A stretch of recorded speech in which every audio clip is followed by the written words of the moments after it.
today's video is let's talk about ano ba yung mga bagay na madalas mong iniisip kung bakit nasisira ang relasyon mo. Number 1 dyan, iniisip mo na hindi ka na niya mahal. Dati-dati, constant communication. Nandoon yung sweetness. Guys, wala pong relasyon na hindi nagbabago. Over time, talagang mababawasan yan. Pero hindi ibig sabihin ay nawawala yan. Over time, dumadami yung mga responsibility natin sa buhay. Maaring yung partner mo ay may mga bagong ginagawa sa buhay niya, bumalik sa pag-aaral, may itinayong negosyo, may problemang kinakaharap, kaya nabawasan na yung oras niya sa'yo. Then, hindi mo kino-communicate yung partner mo kung ano na yung nangyayari sa kanya kahit na napapansin mong may pagbabago na sa kanya. Ikaw ngayon, magja-jump ka sa conclusion, ang iisipin mo na hindi ka na niya mahal. Kaya siguro, nagbago na siya. So, ikaw ngayon, magtatanong ka sa kanya,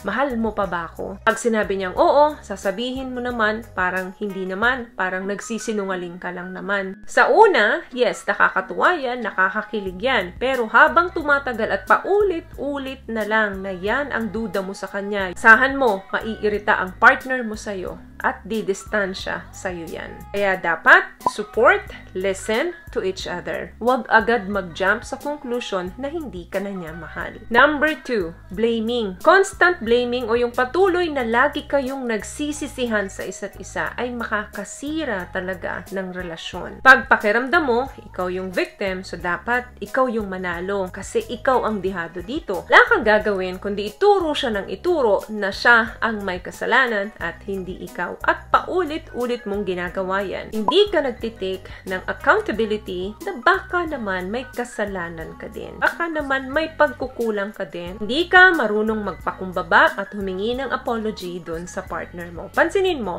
kapag nag-sorry ang partner mo sa'yo, di ba, nagsusorry ka din. Meaning, kapag na-realize mo na may mali ka rin, mag-sorry ka. At the end of the day, mahal nyo pa rin ang isa't isa. So, take accountability na may mali ka rin. Number 3, paghihinala. Alam nyo guys, isa sa pinaka nakakainis to yung paghihinalaan ka lagi nung partner mo.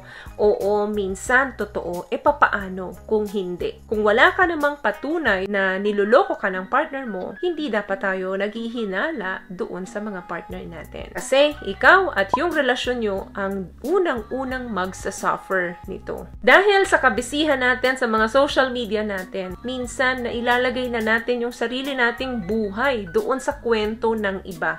Kaya na i-apply mo na yan doon sa partner mo at sa pang-sariling buhay mo. What I love about this product, itong No More Dark Secret ng K-Skin, bukod sa may advanced whitening na siya na kung saan pwede niyang matulungan na pumuti yung mga singit-singit mo, moisturizing, meron siyang anti-irritation, antibacterial, maintain healthy pH level. Hindi lang pambabae, meron din po tayong pang-lalaki. Number 4, dapat ganito siya sa akin.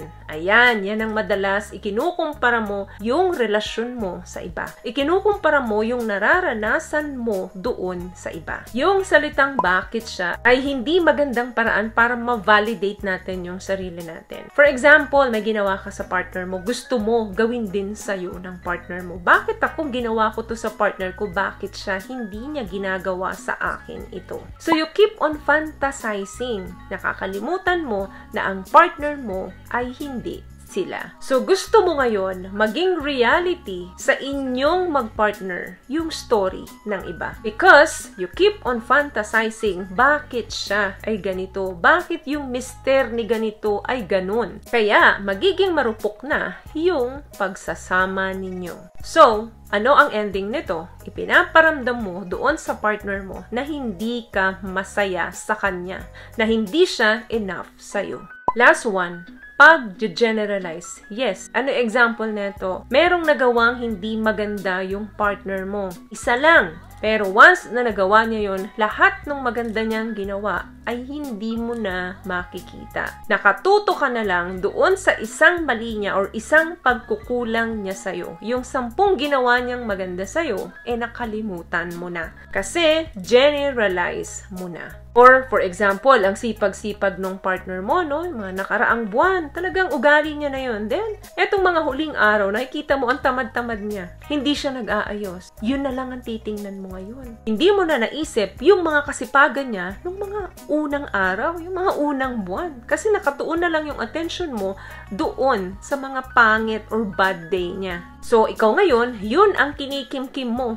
Yun ang itatanim mo sa isip mo, yung pangit na ginawa niya. There are times po talaga na meron tayong bad day na tinatawag. Wala tayong gana minsan bumangon, wala tayong gana mag-ayos, wala tayong ganang maglinis ng bahay, or makipag-usap dun sa mga partner natin. We should understand each other. Na meron talagang moods, or meron tayong minsan iniisip na hindi lang natin ma-share doon sa mga partner natin. Pero hindi ibig sabihin nun, ma-judge mo agad yung partner mo na dahil lang sa maliliit na bagay. Communication with deeper understanding ay isa sa mahalagang bagay para magtagal talaga ang relasyon. Kadalasan, tayo lang ang nag-iisip ng mga bagay na ikasasakit ng kalooban natin. Nandun na nga yung pain eh. Huwag na natin hayaan na mag-suffer pa tayo. Kasi yung suffering is choice natin. Yung pain is out of control natin yan. Bakit? Kasi kapag nagsasuffer tayo, yun yung time na paulit-ulit natin piniplay sa ulo natin. Yung mga bagay na hindi magagandang nagawa sa atin ng partner natin. Kaya nagsasuffer yung ating physical, mental, and emotional. While ang pain naman po is out of control natin yan. Kasi yung mga taong nananakit sa atin, hindi natin kontrolado kung kailan nila tayo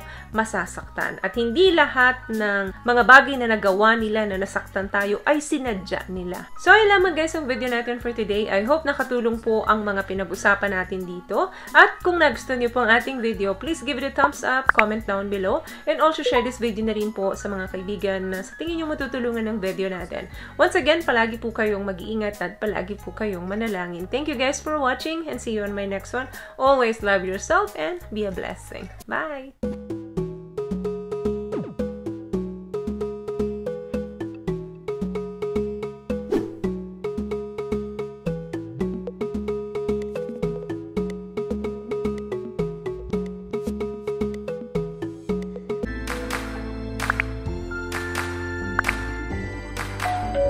you.